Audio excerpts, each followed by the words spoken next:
Il est l'heure de parler sport. Il est en notre compagnie, Guillaume Van der Schag. Bonjour Guillaume. Bonjour Adrien. Le rédacteur en chef de Sprint Magazine va nous parler de football, bien sûr, avec la Ligue 1, la Coupe de France, les féminines du LOSC également qui jouaient ce week-end. On parlera aussi de basket, de volley, de water-polo et puis de quelques infos. Bref, pour terminer, d'abord donc à la une honneur au LOSC qui a sauvé in extremis le point du match nul hier soir. Ouais, on peut le dire, hein, c'est passé d'un cheveu.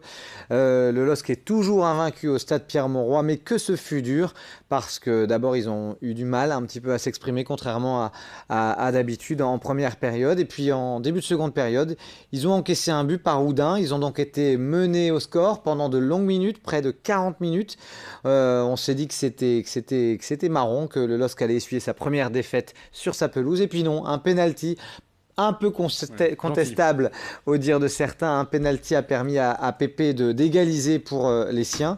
Ça a été un match assez difficile. Et alors il y a eu quelques déceptions. Des joueurs qui vous ont déçu particulièrement? Oui, clairement, parce que c'est un duo que j'adore habituellement, hein, le Portugais Xheka et puis Mendes. Et là, clairement, ce duo-là n'a pas été à la hauteur. Il a été décevant. Et du coup, forcément, hein, notamment Mendes, Xheka qui a perdu beaucoup de duels d'abord. Et puis Mendes qui a eu du mal à trouver de la profondeur, à trouver les joueurs et à propulser le système offensif lillois vers l'avant. Et du coup, ça s'est vraiment ressenti sur le match. Et puis en défense, ça n'a pas été beaucoup mieux, hein, parce que Fonte et Ballo Touré ont clairement manqué d'efficacité. D'ailleurs, Ballo Touré a été un petit peu court. C'est ce qui a permis l'ouverture du score du côté de l'équipe de Reims. Donc voilà, ça a été un match difficile, mais il faut essayer de regarder le verre à moitié plein, parce que Lille est toujours invaincu à domicile. Quand même, Christophe Galtier, en réaction d'après-match, a dénoncé l'attitude suffisante de ces joueurs. Pensez qu'il y avait un peu de ça?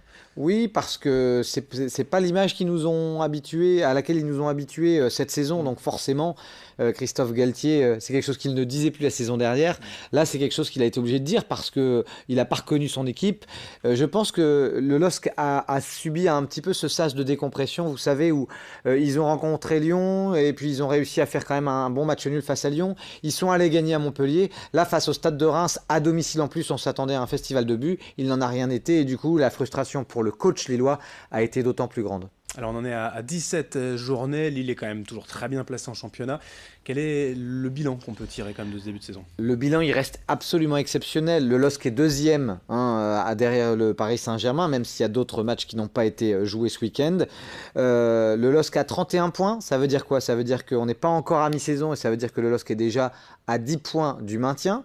Et alors je me suis amusé à regarder une stat par rapport à l'année dernière. Je me suis dit, à quelle journée les Lillois ont atteint ce nombre de points? Eh bien, la saison dernière, il a fallu attendre la 35e journée pour que le LOSC atteigne la barre des 32 points. Et là, après 17 journées, voilà, et ils sont à 31 points après 17 journées. Donc ça, c'est vraiment bien. Puis seulement 4 défaites, ça veut dire que quand même, le LOSC, c'est une équipe très, très solide dans ce championnat de Ligue 1. Allez, on passe aux féminines du LOSC cette fois. Là, c'est une lourde désillusion, parce qu'elles s'étaient un peu rassurées le week-end dernier, les filles du LOSC.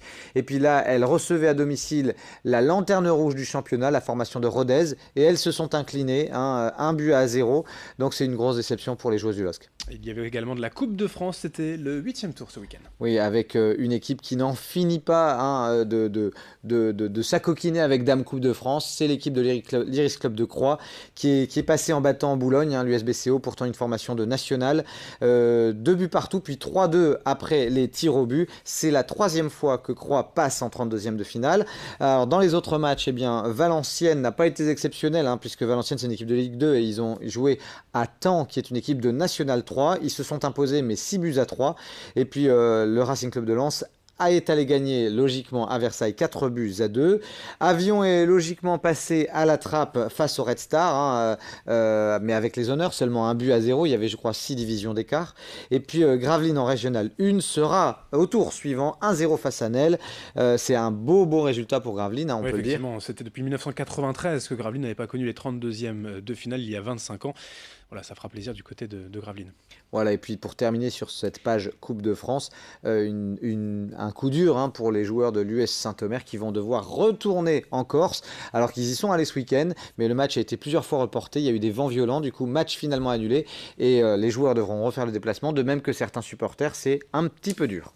Le tirage au sort des 32e de finale, c'est ce lundi soir 20h30 à Paris. Les affiches, bien évidemment, demain sur notre antenne. On passe au basket, Guillaume. Oui, avec une bonne victoire du BCM Gravelines Dunkerque qui gagne face à Chalon 102-100. Et puis, en revanche, c'est une petite désillusion parce que le Portel est passé pas loin de l'exploit face au leader de Jeep Elite hein, en Pro A. Le Portel s'est incliné à domicile face à l'Asvel 69-72. 3 petits points face au leader. C'est un coup dur, mais ça montre quand même que à domicile au Chaudron, les joueurs du Portel sont redoutables. En Pro B, Orléans a subi la loi lilloise. Hein, pourtant, Orléans était leader. Hein, 75-70, Lille qui gagne à l'extérieur. En revanche, c'est difficile pour Denain qui s'est incliné à domicile face à Saint-Chamond 73-79. On termine avec la Ligue féminine. Bien sûr. Hein, pour vous dire une bonne nouvelle, un match plein pour les guerrières de l'SBVA qui sont allées gagner à Tarbes 79-62. Malheureusement, Saint-Amand s'est incliné assez logiquement à domicile face à Montpellier 83-68. Une bonne nouvelle également en volleyball, notamment en Liga avec la victoire de Tourcoing. Ouais, Tourcoing qui s'est rassuré dans un match à couteau tiré, hein, une victoire à Cannes 3-7-2. Et puis en Ligue B, Cambrai n'en finit plus de nous surprendre, victoire à l'extérieur à Avignon 3-7-2 également. Du water polo également au menu. Les joueuses du Luc Water Polo, elles sont leaders après leur victoire face à Nice 10-5. Et puis chez les hommes, Douai a perdu à domicile contre Aix-en-Provence, malheureusement 10-4. En revanche, un bon match nul des enfants de Neptune hein, de Tourcoing qui ont fait match nul 8 partout face à Montpellier. Et quelques infos en bref, d'abord du cross, un joli titre de plus pour le boulonnais Jimmy Gressier. Ouais, Jimmy Gressier nous avait surpris l'an dernier en devenant champion d'Europe de cross-country dans la catégorie espoir. Et bien là, c'était la deuxième année, il a tout fait pour conserver sa couronne, il y est parvenu en imposant un rythme d'enfer. Donc ça c'est pour l'athlétisme. Une autre brève, c'est sur des championnats de France de course sur sable. Milko Potisek, leader de la course à Osgore, qui l'emporte et qui finalement est déclassé suite au contrôle technique d'après-course. Donc c'est un coup dur pour Milko Potisek. Il reste très bien classé au classement général. Je crois qu'il est deuxième derrière De Wulf. Et puis un petit mot de rugby pour vous dire que les filles du LMRCV se sont un petit peu rassurées à domicile. Hein, c'est une saison un peu plus difficile pour elles, on le sait. Il y a eu pas mal de changements à l'intersaison. Eh bien, elles se sont imposées à domicile face à Caen, 24-12. Merci Guillaume pour toutes ces infos. Restez en notre compagnie, l'info continue dans un instant. On vous souhaite une bonne semaine, on vous retrouve vendredi pour un nouveau Week-end Sport. Bonne semaine à tous. Merci de votre fidélité.